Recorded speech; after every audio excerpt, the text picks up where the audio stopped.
చిత్తాన్ని నెరవేర్చినప్పుడు మనకి శాశ్వతమైన ఆనందం దొరుకుతుంది. హల్లెలూయా. మనకి శాశ్వతమైన ఆనందం కావాలంటే మొట్టమొదటిది మనం చేయాల్సింది మన హృదయం యథార్థంగా ఉంచుకోవాలి, నిష్కపటమైన హృదయం కలిగిన వారంగా ఉండాలి. రెండవది, దేవుని చిత్తాన్ని నెరవేర్చడానికి, ఆయన చిత్తం చేయడానికి ఇష్టపడాలి.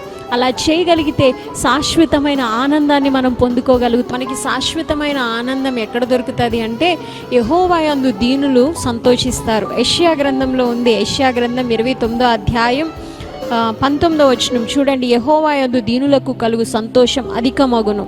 మనం దీనులుగా ఉన్నప్పుడు మనకి సంతోషం కలుగుతుంది. దీనత్వం, దేవుని ఎదుట దీనులుగా మనల్ని మనం తగ్గించుకున్నప్పుడు శాశ్వతమైన సంతోషాన్ని మనం కలిగి జీవిస్తాం. హల్లెలూయా.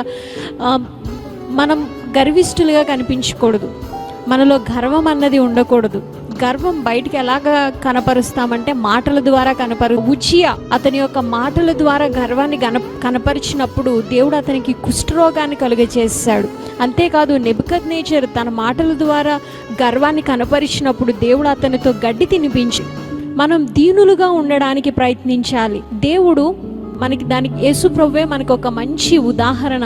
ఆయన దీనుడుగా ఈ భూమి మీదకి వచ్చాడు. అంతేకాదు, అందరికీ పరిచర్య చేయడానికి ఇష్టపడు. కాబట్టి ఆయన దగ్గరే మనం నేర్చుకోగలం. ఆయన పాదాల దగ్గర కూర్చొని మనలో ఉన్న గర్వాన్ని విడిచిపెట్టి దీనత్వాన్ని మనం ధరించుకోవాలి. దీనత్వాన్ని ఒక వస్త్రంగా ధరించుకోవాలంట. దీనుల ఎడల ఆయన దయ చూపిస్తాడంట. హల్లెలూయా. అందుకే మనం దీనత్వాన్ని కలిగి ఉన్నప్పుడు శాశ్వతమైన ఆనందాన్ని పొందుకుంటాం అని యెషయా గ్రంథంలో రాయబడి ఉంది.